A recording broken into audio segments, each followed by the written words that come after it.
सबैलाई अनि परमेश्वरलाई धन्यवाद भएको होस् यो समयको लागि।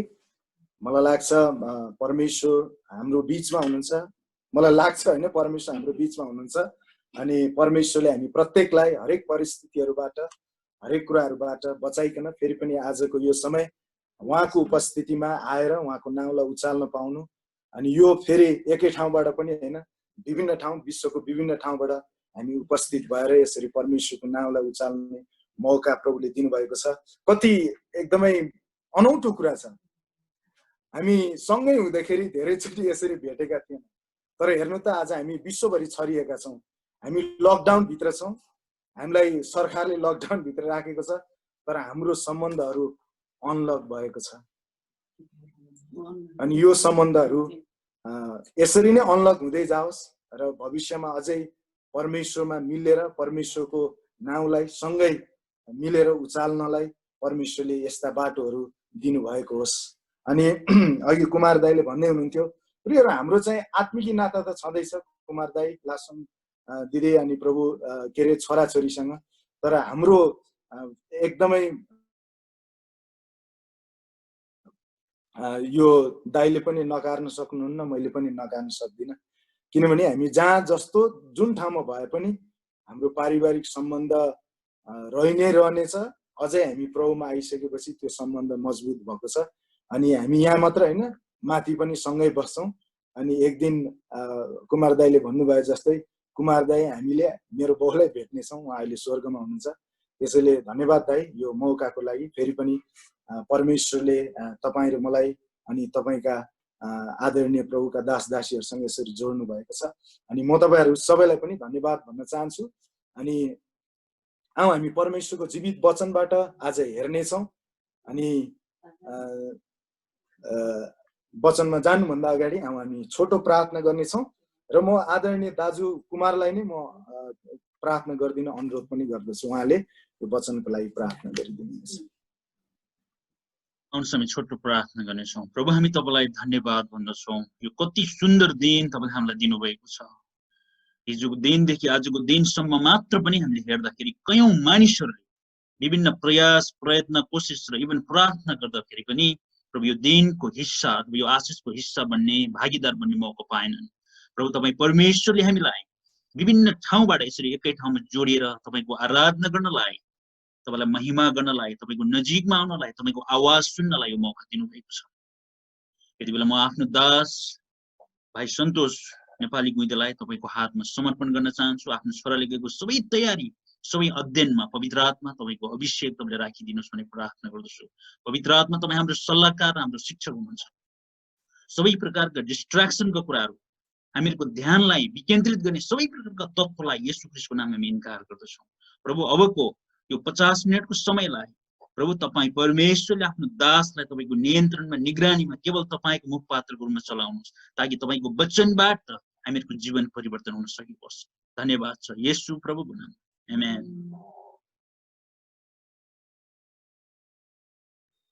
धन्यवाद दाइलाई।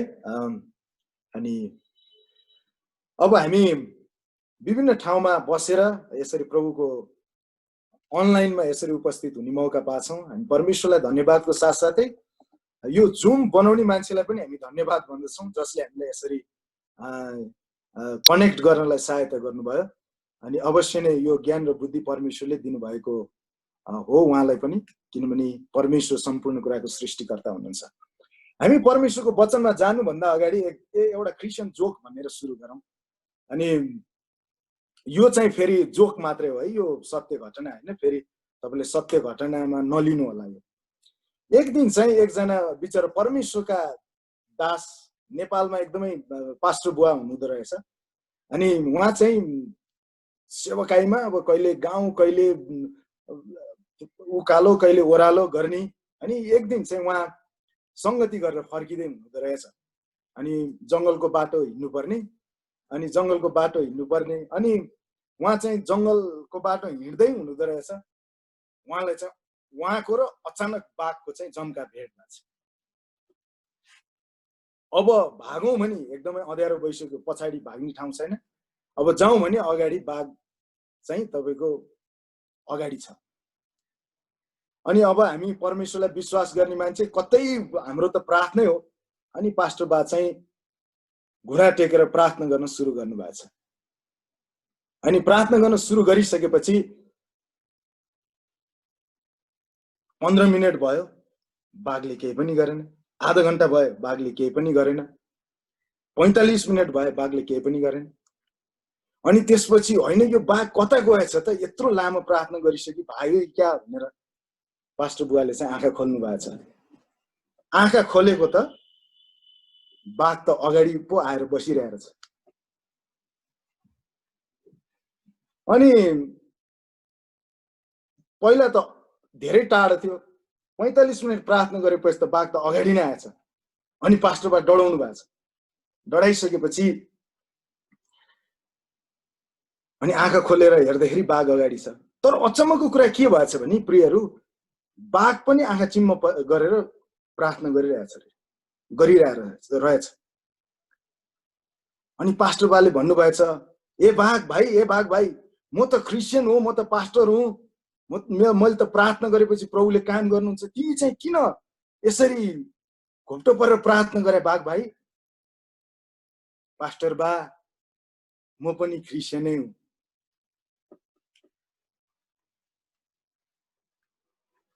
अनि पास्टर बाले भन्नुभएछ, ए तपाईँ पनि क्रिस्चियन हो भाइ? हजुर, म पनि क्रिस्चियन हुँ। मलाई पनि थाहा छ पास्टर बा, खाना खानुभन्दा अगाडि प्रार्थना गर्नुपर्छ। त्यसैले खाना खानुभन्दा अगाडि म चाहिँ प्रार्थना गर्दै थिएँ।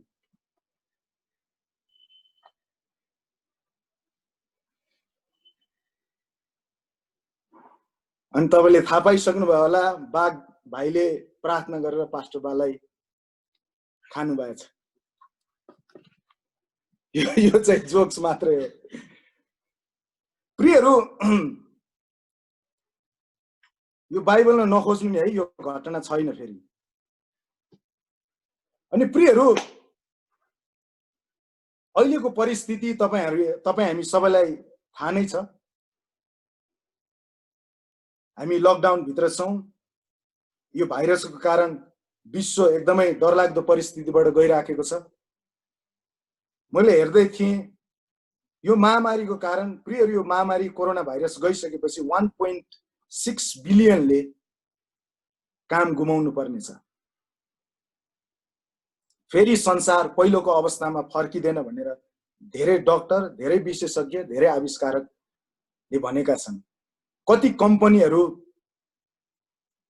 अब सदाको लागि बन्द हुनेछन्। आर्थिक अवस्था नाजुक भएर गएको छ। मैले हिजो मात्र इन्डियाको एउटा ठुलो कम्पनी बन्द भएर हजारौं मानिसले काम गुमाएको कुरा न्युजमा हेर्दै थिएँ। परिस्थितिहरू एकदमै निराश र हताशजनक छन्। परिस्थितिहरू एकदमै हामीले सोचेको भन्दा भिन्नै र हामीले बनाएको योजनाहरू भन्दा भिन्दै छन्। जताततै न्युजले हामीलाई निराश बनाइराखेको छ। जताततै न्युजले हामीलाई हतोत्साही बनाइराखेको छ। जताततै न्युज हेर्दाखेरि हामी व्याकुल मात्रै हुन्छौँ। यस्तो परिस्थितिमा परमेश्वरलाई विश्वास गर्ने, परमेश्वरलाई भरोसा गर्ने मानिसहरूले चाहिँ के गर्नुपर्छ? प्रियहरू, कसैले सोचेको थिएन यस्तो अवस्था हुनेछ भनेर। कसैले सोचेको थिएन यो परिस्थिति आउँछ भनेर। अमेरिका जस्तो देशलाई धाउधाउ परिराखेको छ। युके जस्तो देशलाई धाउधाउ परिराखेको छ। संसारको मै हुँ शक्तिशाली भन्ने मानिसहरू निराश भएका छन् प्रियहरू। तर प्रियहरू, परमेश्वरलाई विश्वास गर्ने मानिसहरू यो अवस्थामा कसरी बाँच्ने त? एकजना जोन मैक्सवेल भन्ने व्यक्तिले यसरी भनेका छन्, जहाँ भविष्यको लागि आशा हुँदैन त्यहाँ वर्तमानको लागि शक्ति हुँदैन। अनि प्रियहरू, भविष्यप्रतिको आशा नभएका मानिसहरू चाहिँ शक्तिहीन भएर गइराखेका छन्। यो समय भविष्यको निम्ति त्यो मेरो भविष्य असल हुनेछ भनेर आशा नहुने मानिसहरू चाहिँ अहिले व्याकुल भएर गइराखेका छन्।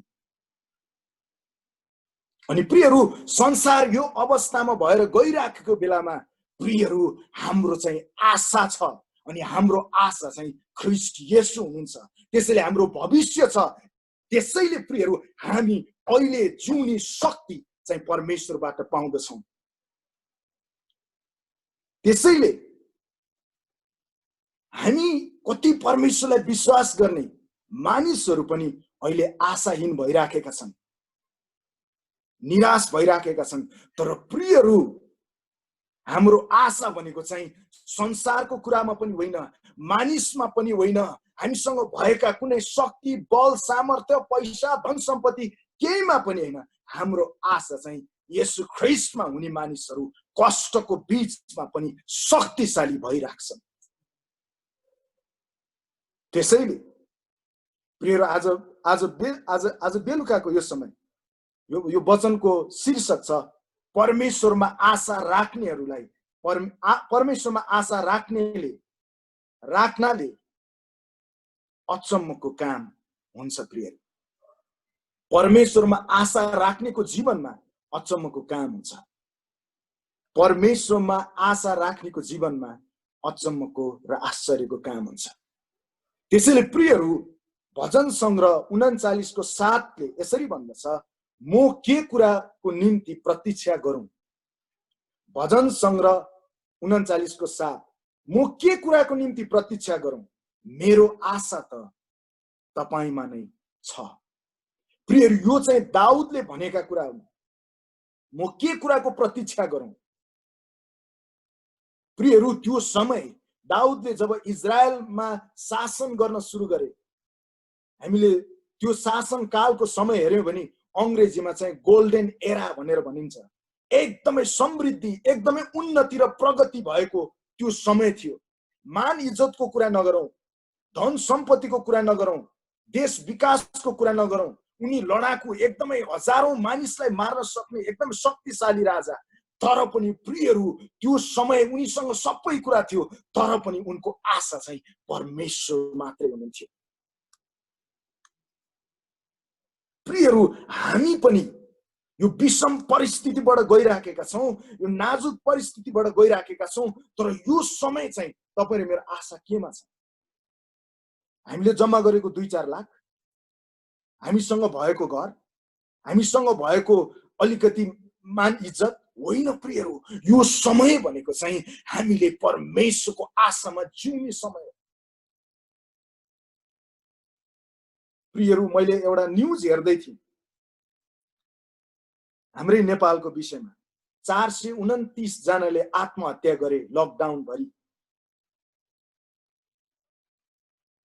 अनि प्रियहरू मैले त्यहाँ अरु हेर्दै थिएँ, त्यहाँ खाना पनि थियो तिनीहरुसँग, उनीहरुसँग सबै कुरा राहतद्वारा मिलिराखेको थियो। तर मलाई लाग्छ ती मानिसहरुको आशा गुमेको कारण उनीहरुले आफ्नो जीवन समाप्त गरे। अनि संसारमा अहिले धेरै संसारमा हराइराखेको कुरा चाहिँ आशा हो। प्रियहरू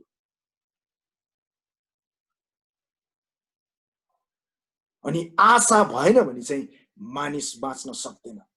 अनि प्रियहरू यो दाउदसँग सबै कुरा थियो, उनीसँग मान इज्जत पैसा धन सबै कुरा थियो। तर पनि त्यो सबै प्रशस्तताको बीचमा पनि उनको प्रतीक्षा चाहिँ येशू ख्रीष्ट हुनुहुन्थ्यो, जसमा उहाँले आशा राख्नुहुन्थ्यो। त्यसैले प्रियहरू आशा भनेको चाहिँ कुनै पनि कुरा निश्चित हुनेछ भनेर राखिएको इच्छा र प्रतीक्षा भन्ने प्रतिज्ञा भन्ने बुझिन्छ। त्यसैले मानवीय आशा र परमेश्वरको आशा भिन्न भिन्न कुरा हुन्। त्यसैले परमेश्वरमा राखिएको आशा भनेको चाहिँ निश्चितता हो।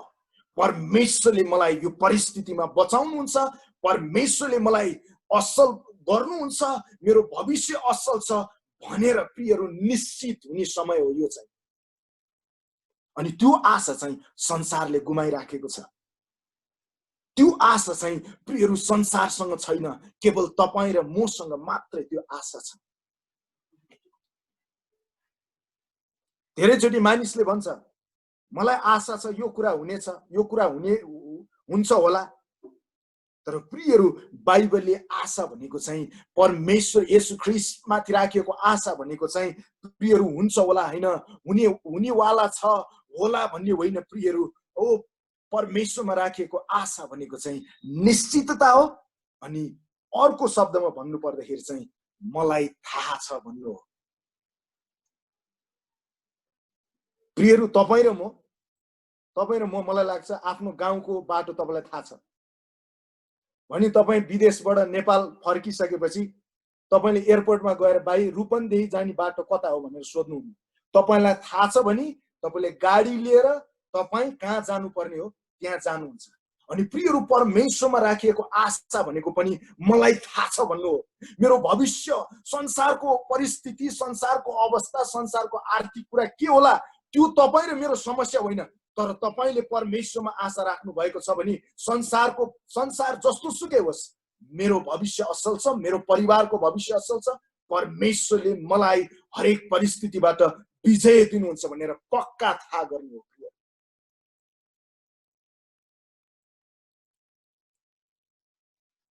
हामी कतिचोटि प्रियहरू, तपाईँ र मेरो जीवनमा परिस्थिति र अवस्थाहरू एकदमै अमिल्दो होलान्। अहिलेको परिस्थिति त्यस्तै छ। तर प्रियहरू, तपाईले परमेश्वरमा आशा राख्नु भएको छ, तपाईको आशा जीवित छ भने प्रियहरू, परिस्थिति जस्तो सुकै होस्, तपाईँ र मेरो जीवनमा परमेश्वरले आश्चर्यको काम गर्नुहुन्छ। त्यसैले वचनको शीर्षकै त्यही छ, परमेश्वरमा आशा राख्नेको जीवनमा परमेश्वरले आश्चर्य काम, अद्भुत र अचम्मको काम गर्नुहुन्छ। अघि नै हामीले सुनिहाल्यौं मीना दिदीबाट। यो परिस्थितिमा पनि प्रियहरू, उहाँले त खान र बस्न मात्रै दिएको भए पनि मलाई परमेश्वरलाई धन्यवाद। तर प्रियहरू, त्यही समयमा पनि मीना दिदीले परमेश्वरमा आशा राखेको कारण अरूलाई कसैलाई नमिल्ला, तर जसले परमेश्वरमा आशा राख्छ त्यसकै जीवनमा परमेश्वरले अद्भुत काम गर्नुहुन्छ। त्यसैले प्रियहरू, म त यो बाइबल छ नि, बाइबल म त क्रिस्चियनको लागि हो भनेर भन्दिनँ। तपाईलाई अचम्म लाग्यो यो बाइबल क्रिस्चियनको लागि हो भनेर होइन भन्नुहुन्छ भनेर मलाई भन्नु होला। तर प्रियहरू, बाइबलमा स्पष्ट लेखिएको छ, जसले परमेश्वरको वचनलाई विश्वास गर्छ त्यसको जीवनमा चाहिँ परमेश्वरले काम गर्नुहुन्छ। यद्यपि त्यो 1 हप्ताको क्रिस्चियन होस्, यद्यपि त्यो 1 महिनाको क्रिस्चियन होस्, तर तपाईले परमेश्वरको वचन विश्वास गर्नुहुन्न। तपाईँ 20 वर्षको क्रिस्चियन भए पनि यो वचनले तपाईलाई काम गर्दैन, मलाई काम गर्दैन। तर जसले परमेश्वरको वचनलाई विश्वास गर्छ नि, त्यो एक दिनको विश्वासी छ भने पनि यो वचनले काम गर्छ। त्यसैले प्रियहरू, परमेश्वरमा आशा राख्ने मानिसहरूलाई परमेश्वरले अद्भुत र अचम्मको काम गर्नुहुन्छ। मिका 7:7मा यसरी लेखिएको छ, तर म चाहिँ आशामा परमप्रभुको बाटो हेरिरहन्छु। मलाई बचाउनु हुने परमेश्वरको प्रतीक्षा गर्छु। मेरा परमेश्वरले मेरो बिन्ती सुन्नुहुन्छ। तर म चाहिँ आशामा परमप्रभुको बाटो हेरिरहन्छु। हालेलुया, हालेलुया। अनि आशा भनेको चाहिँ वर्तमान होइन, भविष्य हो प्रियहरू। वर्तमान तपाईको जस्तो सुकै होस्, तर तपाईले मेरो भविष्य परमेश्वरमा असल हुन्छ भनेर आशा राख्नु भएको छ भने प्रियहरू, वर्तमानमा पनि तपाई शक्तिशाली भएर जिउन सक्नुहुन्छ। त्यसैले मिकाको पुस्तक, मलाई बचाउनु हुने परमेश्वरको प्रतीक्षा गर्छु। हालेलुया। अनि हामीलाई बचाउनु हुने चाहिँ डोनाल्ड ट्रम्प होइन प्रियहरू, केपी ओली होइन। तपाईँ र मलाई बचाउनु हुने चाहिँ हाम्रो येशू हुनुहुन्छ, जसमाथि हामीले आशा राख्नुपर्छ। केपी ओलीको प्रियहरू किडनी फुस्केको छ, हामीलाई बचाउन सक्दैन। डोनाल्ड ट्रम्प बुढो भइसक्यो, के हुन सक्छ, के हुन सक्छ। तर प्रियहरू, येशू ख्रीष्टको प्रतीक्षा आशा गर्ने मानिसहरू चाहिँ जस्तो सुकै परिस्थितिमा पनि शक्तिशाली भइराख्छन्। मलाई हितोपदेशकको पुस्तकमा, मैले अहिले ठ्याक्कै त्यो पद याद गरिन, हितोपदेशकको पुस्तकमा चाहिँ यसरी लेखिएको छ, धर्मीजनहरू चाहिँ सिंह जस्ता हुन्छन्। हालेलुया, सिंह जस्ता हुन्छन्। सिंह कसैको डर मान्दैन क्या। त्यो जंगलमा जतिसुकै जेसुकै आओस्, जस्तोसुकै जनावर होस्, सिंह चाहिँ राजा हो के। अनि प्रियहरू, धर्मी जन, परमेश्वरमा आशा राख्ने मानिसहरू पनि सिंह जस्तै हुन्। जस्तोसुकै परिस्थितिमा पनि उनीहरू डराउँदैनन्, किनभने उनीहरूको आशा चाहिँ परमेश्वरमा उनीहरूले राखेका हुन्छन्।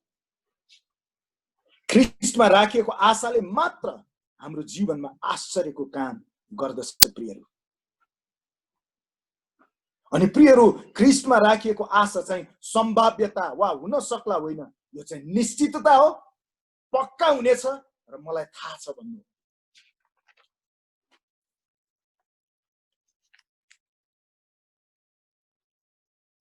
प्रियहरू, 1965 ताकाको भयानक युद्धमा, यो चाहिँ भियतनाम र अमेरिकन युद्धमा चाहिँ जेम्स बी भन्ने एकजना मानिसले युद्धवाद विमान चाहिँ चलाएर भियतनामको भूमिमा गइराखेका थिए।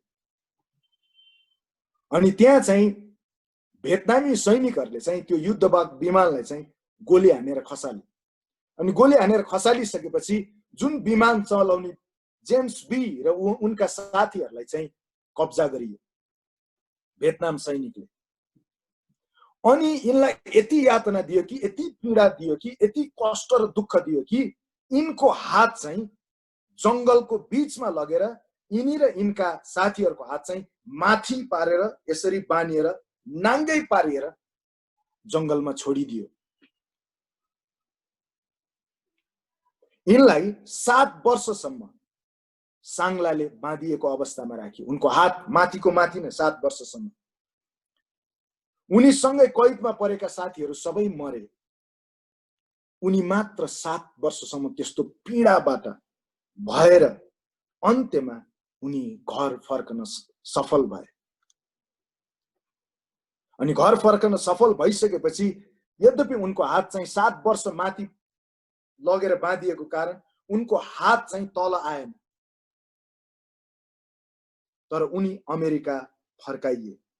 अनि उनलाई सोधियो, तपाईं र तपाईंका साथीहरू त्यस्तो यातनामा राखिएको थियो, पीडा दिएको थियो, तर ती सबै साथीहरू मरे, तपाई चाहिँ किन बाँचेर फर्कन सफल हुनुभयो?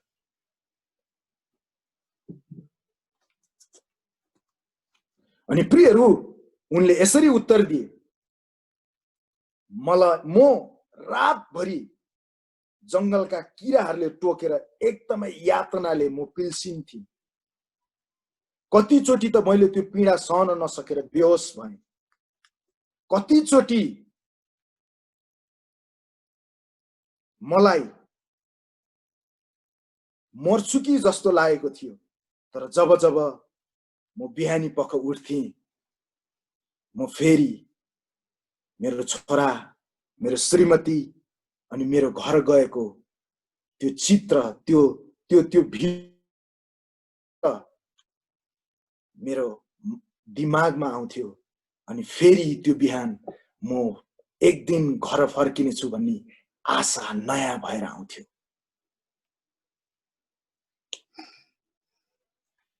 म रातभरिको पीडालाई बिर्सिन्थेँ र त्यो आशामा जिउँथे कि म एक दिन घर फर्किनेछु, म एक दिन मेरो श्रीमतीसँग भेट्नेछु, म एक दिन मेरो छोराछोरीलाई अङ्गालो मार्नेछु र मेरो घरको अगाडिपट्टिको त्यो घाँसमा म हिँड्नेछु फेरि।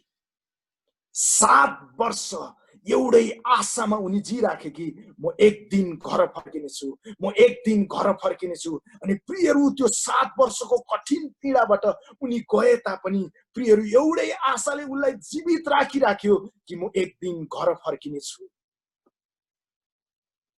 प्रियहरू, 7 वर्षको त्यो पीडादायी अवस्थामा रहँदाखेरि त एउटा आशाले मानिसलाई, उसका साथीहरू सबै मरेर गए तापनि उनलाई त्यो आशाले बचाउन सक्छ भने प्रियहरू, हामीले परमेश्वर येशू ख्रीष्टमा राखिएको आशाले के यो कोरोना भाइरसको महामारीबाट विजय दिन सक्दैन?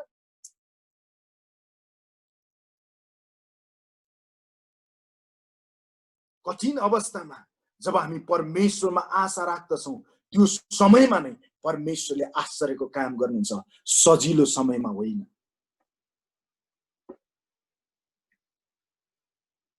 त्यसैले प्रियहरू, यशाया 49:23 ले यसरी भन्दछ, उहाँमा भरोसा गर्नेहरू, उहाँमा आशा गर्नेहरू कहिले निराशा हुने छैनन्। किन हामी निराशा हुने छैनौँ? हामीसँग भएको कुराले होइन प्रियहरू, हामीसँग भएका सरसामानले होइन, हामीसँग भएको मान इज्जतले होइन, तर परमेश्वरमा राखिए हामीले जब आशा राख्छौँ भने त्यो परमेश्वरको कारणले मात्रै हामी निराशा हुनु पर्दैन।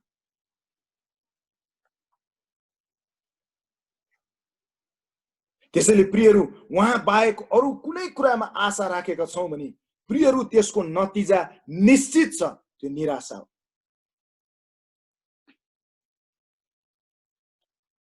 तपाईँ र मैले भविष्यमा छोराछोरीले हेर्छन् भनेर छोराछोरीमाथि आशा राख्नुहुन्छ नि, तपाईँलाई छोराछोरीले नकुटे थुक्क भन्दिनु। तपाईँले आफूसँग भएको धन सम्पत्तिमाथि आशा राख्नु भएको छ भने एक दिन त्यो यसरी तपाईँको खर्च हुन्छ कि मलाई थुक्क भन्दिनु, तपाईँले देख्नुहुन्छ। त्यो मैले मेरो जीवनमा यति ठुलो पाठ सिकेको छु कि प्रियहरू, जब मैले मानिसमाथि आशा राखेँ।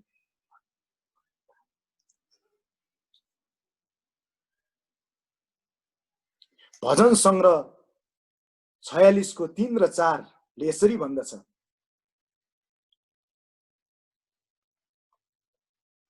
भजन सङ्ग्रह 46 को 3 र 4 ले आफ्नो आशा वा भरोसा संसारका शासकहरूमाथि नराख, मरणशील मानिसमाथि जसले बचाउन सक्दैन।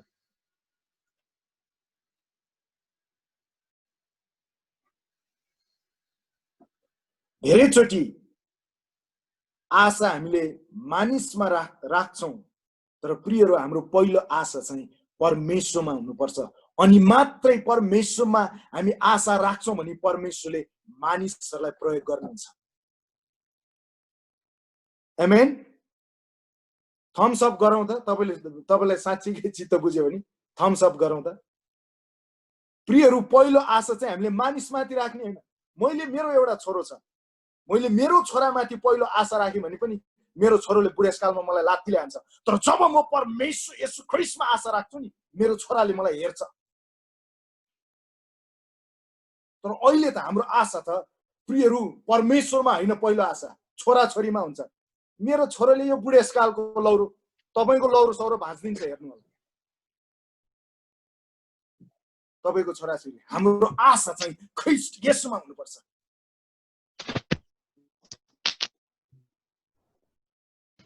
अनि तपाईले के अरे टेक्ने लौरो तपाईको छोराले नभाँचे कसले भाँच्छ त भने येशू पाएर पनि छोरामाथि आशा राख्छौँ हामी। येशू पाएर त हाम्रो आशा त येशू ख्रीष्टमाथि हुनुपर्ने हो नि।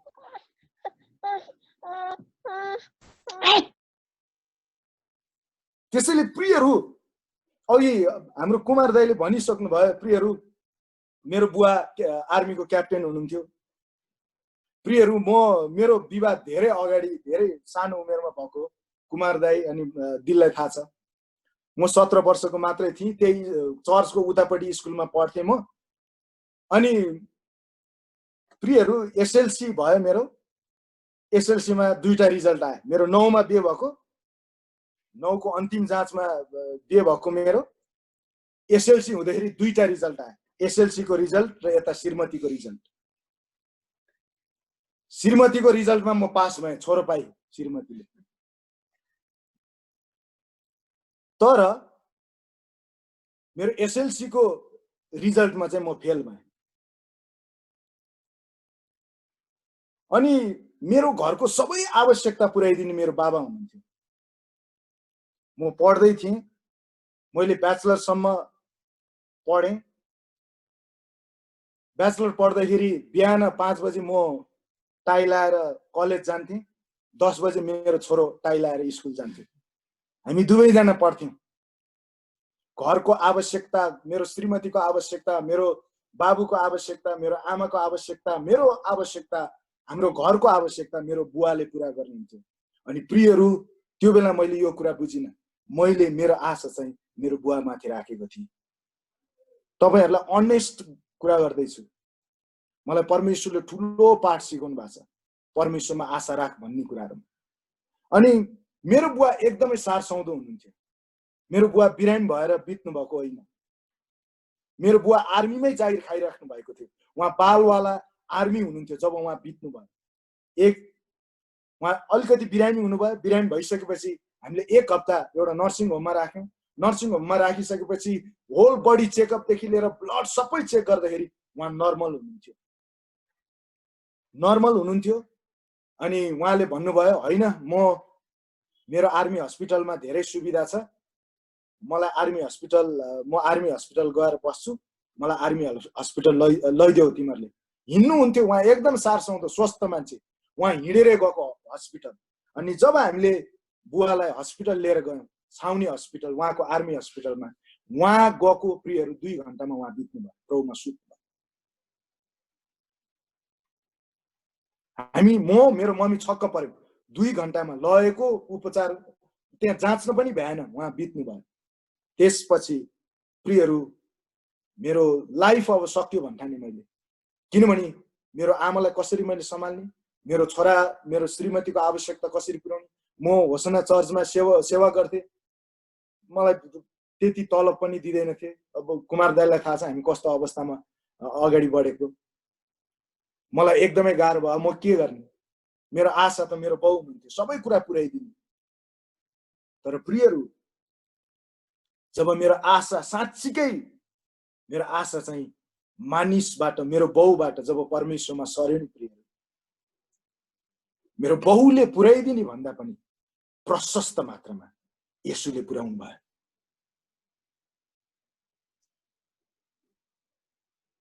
मेरो बाउले मलाई जति वास्ता गर्नुहुन्थ्यो नि प्रियहरू, त्यो भन्दा 1000औं गुणा बढी मेरो परमेश्वरले मलाई वास्ता गर्न सुरु गर्नुभयो।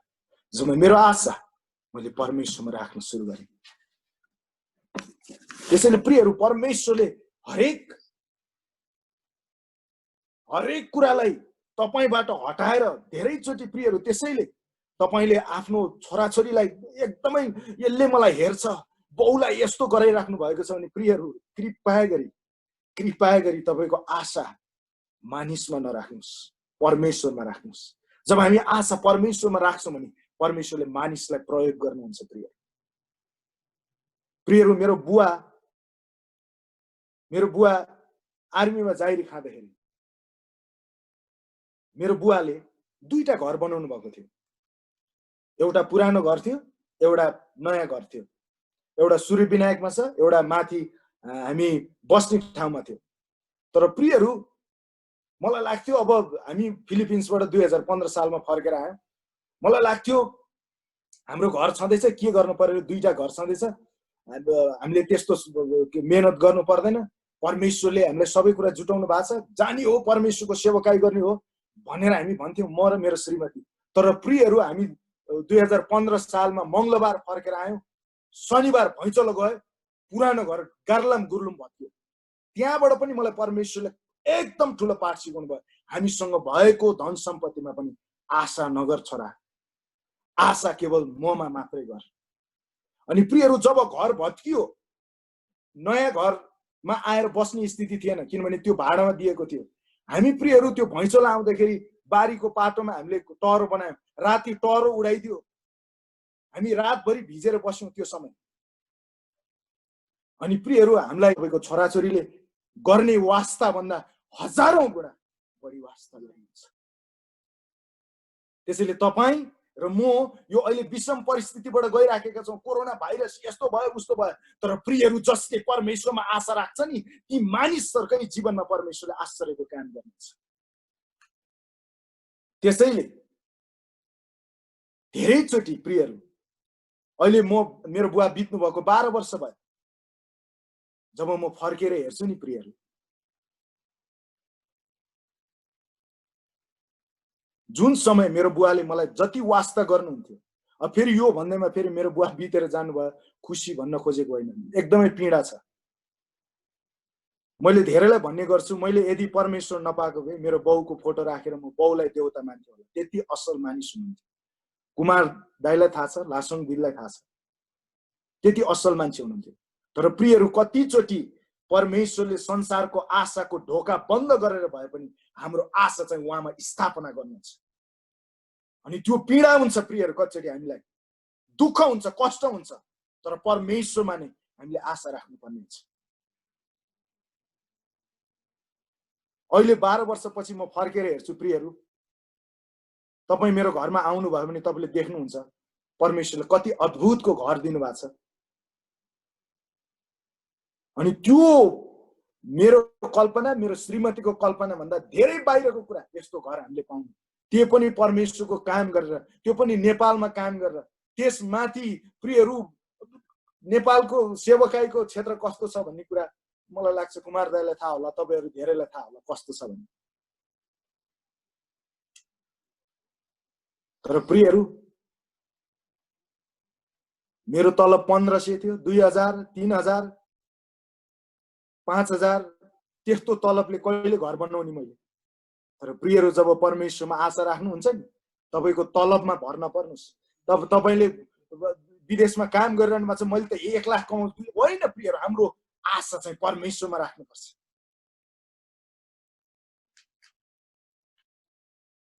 अनि प्रियहरू जब मलाई परमेश्वरले त्यो कठिन पाठ सिकाउनु भयो नि, अहिले चाहिँ म परमेश्वरमा बाहेक अन्त कतै आशा राख्दिन।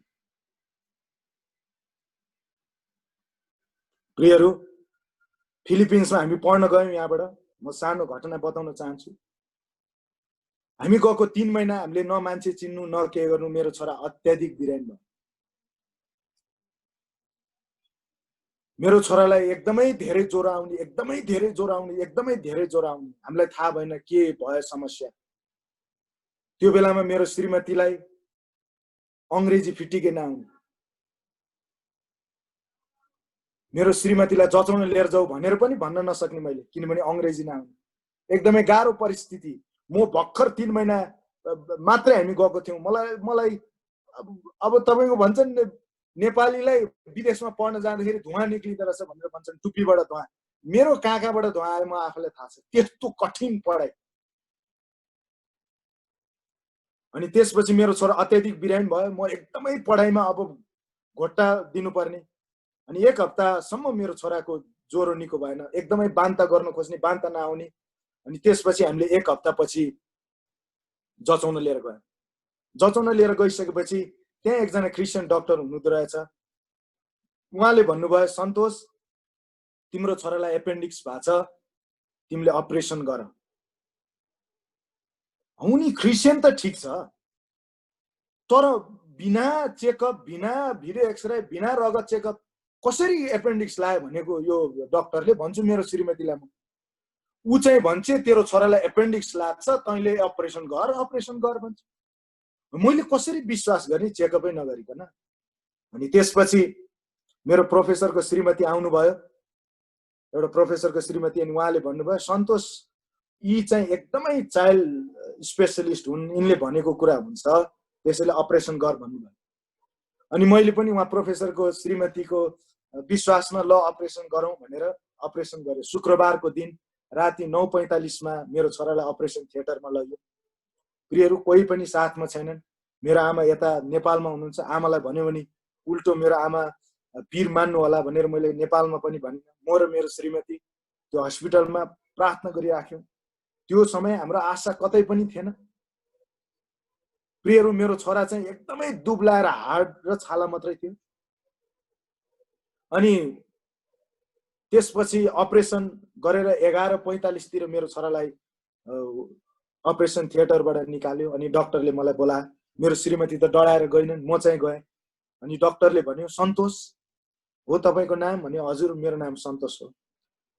तेरो छोरा 5 दिनसम्म कसरी बाँचिरहेछ सन्तोष भनेर भन्यो।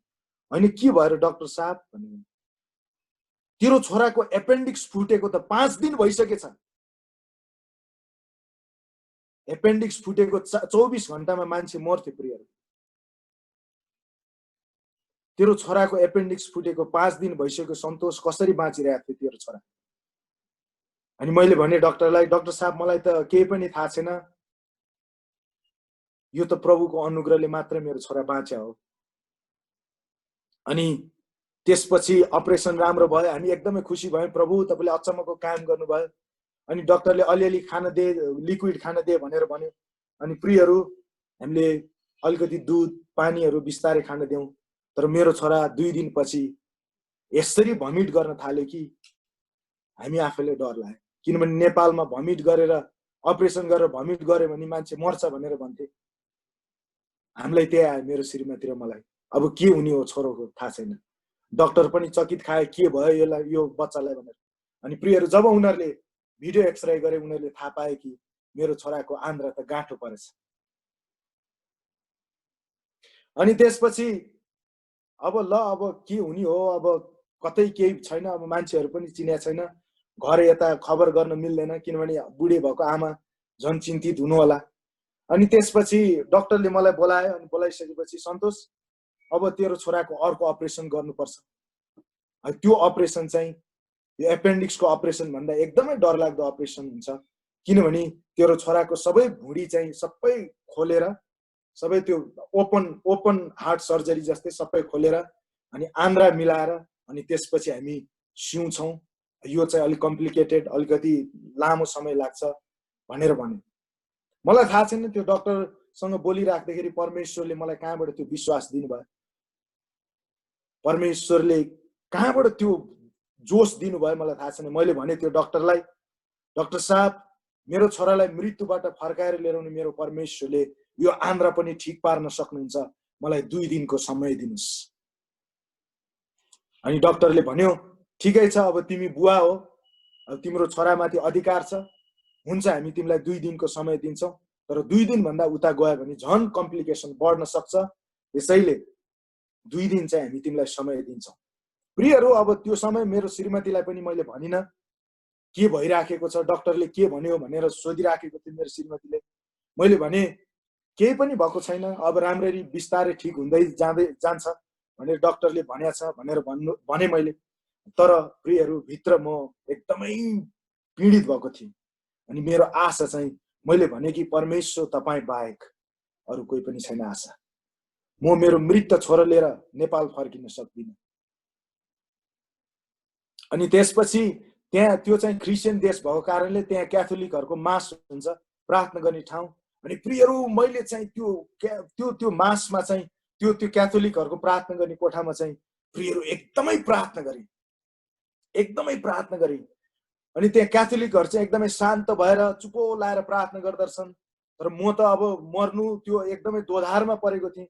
म चाहिँ भुइँभरि लडीबुडी खेलेर राल सिँगान पगाएर, प्रभु मेरो तपाईँ बाहेक कोही पनि छैन, मेरो छोरालाई बचाउनुहोस्, मेरो आशा तपाईँ मात्रै हुनुहुन्छ भनेर जब मैले प्रार्थना गरिराखेको थिएँ, परमेश्वरले भजन सङ्ग्रह 91 को अन्तिम पदमा यसरी भन्नुभएको छ, मलाई त्यसले सङ्कष्टको घडीमा त्यसले मलाई पुकारा गर्नेछ र म त्यसको प्रार्थना सुन्नेछु र म त्यसलाई उत्तर दिनेछु भन्ने पद परमेश्वरले मलाई दिनुभयो।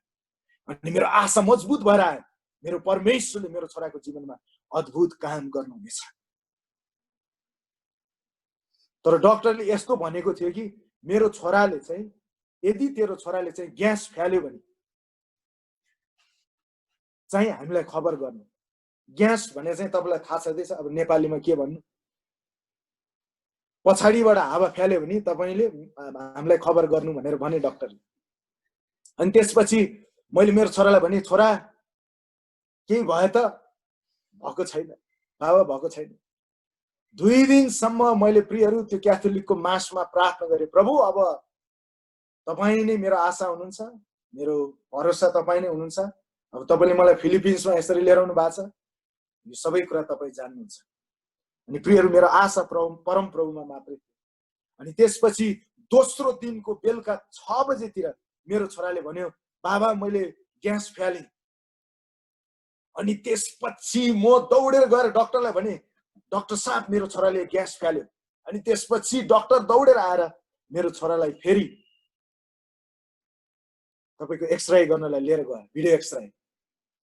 अनि जब ऊ भिडियो एक्सरे गरिसकेपछि मेरो छोरालाई बेडमा पनि ल्याएको थिएन प्रियहरू। त्यो डाक्टर दौडेर आएर भन्यो, ओए सन्तोष के भइराखेको छ तेरो जीवनमा, तेरो छोराको जीवनमा? तेरो छोराको आन्द्रा त आफै ठिक भएछ। अनि प्रियहरू, अनि मैले त्यो डाक्टरलाई भने, प्रियहरू यो मेरो परमेश्वरको कारणले मात्रै हो। मेरो आशा मैले मेरो परमेश्वरमा राखेको कारण, त्यसैले त अघि भनिएको छ यशायाको प्रियहरू, यशायाको 49:23 मा उहाँमा भरोसा गर्नेहरू कहिले निराशा हुने छैनन्, कहिले निराशा हुने छैनन्। प्रियहरू, त्यो विदेशको ठाउँमा त्यस्तो त्यस्तो न हामीले केही बुझ्नु न केही गर्नु, प्रियहरू त्यो ठाउँमा पनि म जस्तो एउटा कमजोर मान्छेको शिरलाई परमेश्वरले ठाडो गर्नुभयो। परमेश्वरको कारण, उहाँमा राखिएको आशाको कारण। त्यसैले प्रियहरू, यो तपाईँ र मेरो लागि चुनौती पनि हो। हामीले केमा आशा राखेका छौँ? हामीले केमा आशा राखेका छौँ?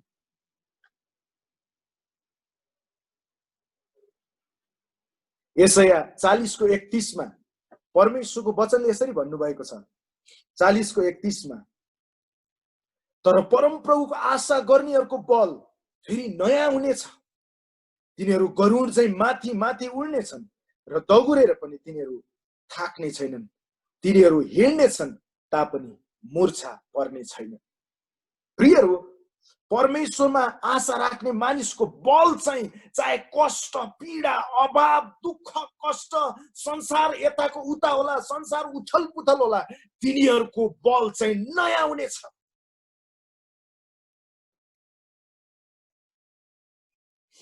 नयाँ हुनेछ। प्रियहरू, मेरो फिलिपिन्सको तपाईहरुलाई घटना भन्यो भने धेरै लामो हुन्छ, म अरु कुनै दिन भनौला। प्रियहरू, त्यसपछि मेरो छोराको हस्पिटलको पैसा मैले कसरी तिरे, परमेश्वरले कसरी जुटाउनु भयो भन्ने कुरा म पछि भनौला। त्यो फेरि अर्को एकदमै अद्भुत तरिकाको परमेश्वरको गवाई छ। त्यसैले प्रियहरू, अहिले संसार सबै यो परिस्थितिबाट गइराखेको छ, तर प्रियहरू, परमेश्वरमा आशा राख्ने मानिसको बल यही समय फेरि नयाँ भएर आउँछ। त्यसैले त परमेश्वरले भन्नुभएको छ कि उहाँमा आशा राख्ने मानिसहरू निराश हुँदैन। एउटै कुरा, किनभने उहाँमा हाम्रो आशा छ भने मात्रै निराश हुँदैन। यदि उहाँ बाहेक अरू कुराहरूमा हाम्रो आशा छ भने फेरि प्रियहरू, तपाईँ र मेरो नतिजा भनेको निराशै हो।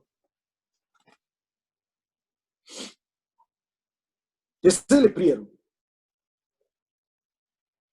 जब इजरायलीहरू मिस्र देशबाट निक्लेर आए, मरुभूमिमा आशा गुमाएको कारण तिनीहरू मरे।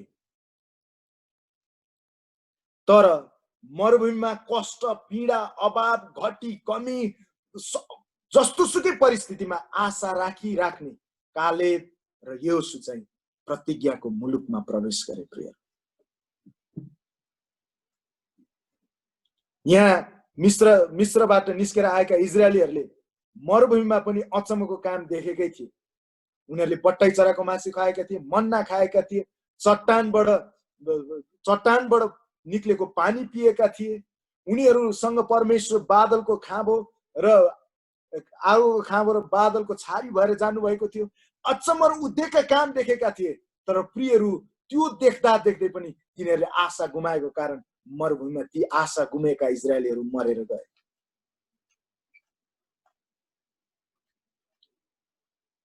त्यसैले प्रियहरू, हामीले परमेश्वरमा किन आशा राख्नुपर्छ त? म तीनवटा कुरा भन्छु। पहिलो कुरा, मानिस परिवर्तन हुन्छ तर परमेश्वर कहिले परिवर्तन हुनुहुन्न। त्यसैले हामीले हाम्रो आशा परमप्रभु परमेश्वरमा राख्नुपर्ने हुन्छ। हिब्रू 13:8 भन्छ, येशू ख्रीष्ट हिजो, आज र सदा सर्वदा एकसाथ एक समान हुनुहुन्छ।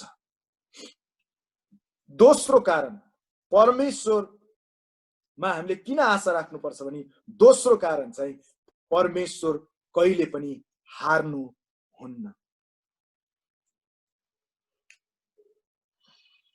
योशु 21:45 मा तपाईले हेर्न सक्नुहुन्छ, लुका 1:37 मा पनि।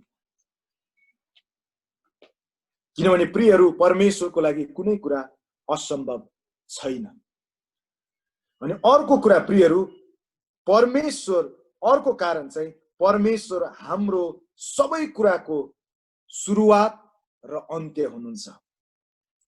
यशाया 40:28, हिब्रू 12:2। उहाँ नै हाम्रो सुरुवात हुनुहुन्छ, उहाँ नै हाम्रो अन्त्य हुनुहुन्छ प्रियहरू।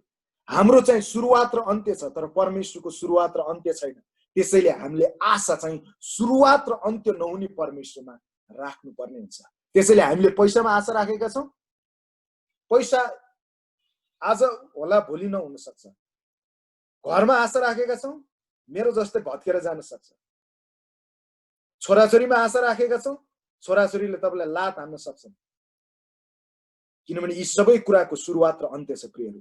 परमेश्वरको चाहिँ सुरुवात र अन्त्य छैन। अनि त्यो सुरुवात र अन्त्य नहुने परमेश्वरमा हामीले आशा राख्नुपर्ने हुन्छ। अनि जब हामी कठिन र पीडादायी दुःखको समयमा परमेश्वरमा आशा राख्छौँ भने प्रियहरू, परमेश्वरले तपाईँ र मेरो जीवनमा आश्चर्यको काम गर्नुहुन्छ। रोमी 4 को 18 र 19।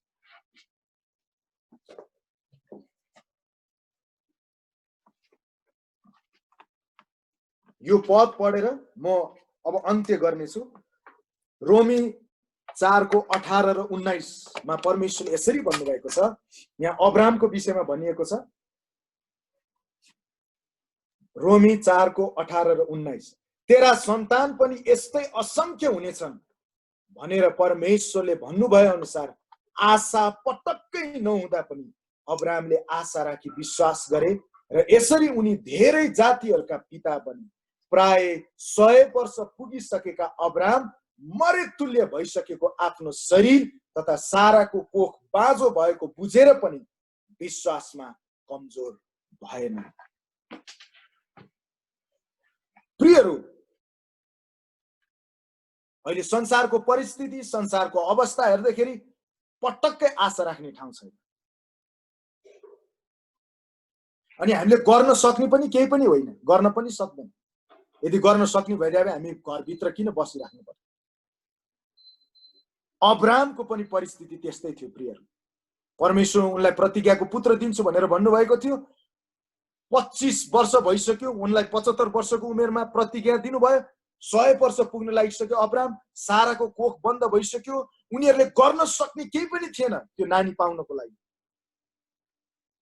अब अहिले भइदिएको भए टेस्ट ट्युब बेबी के बेबी बनाउँथ्यो होला। अब त्यो बेलामा त्यस्तो अवस्था पनि थिएन। अनि यिनीहरूले प्रयत्न पनि गरे। फेरि अब्राहम र साराले हागारबाट इस्माइल जन्माए। परमेश्वरले भन्नुभयो यो मेरो प्रतिज्ञाको पुत्र होइन। साराको कोख बन्द भइसकेको थियो। अब्राहम 100 वर्षको भइसकेको थियो। उनीहरूले गर्न सक्ने केही पनि थिएन प्रिय। आफ्नो शक्ति, आफ्नो परिश्रम, आफ्नो बल सामर्थ्यले गर्न सक्ने केही पनि अवस्था थिएन।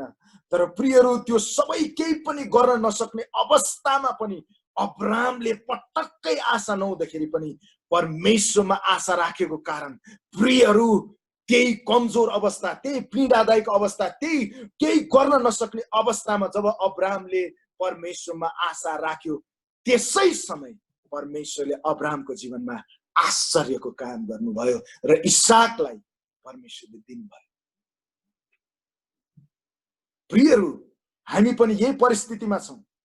हाम्रो अर्थ के होला? हाम्रो छोराछोरीको भविष्य के होला? आफ्नै भविष्य के होला भनेर पटक्कै आशा नभएको अवस्थामा हामी उभिरहेका छौँ अहिले। मलाई लाग्छ प्रियहरू, अहिले नै त्यो समय हो परमेश्वरमा पटक्कै आशा नहुँदाखेरि पनि आशा राख्ने समय।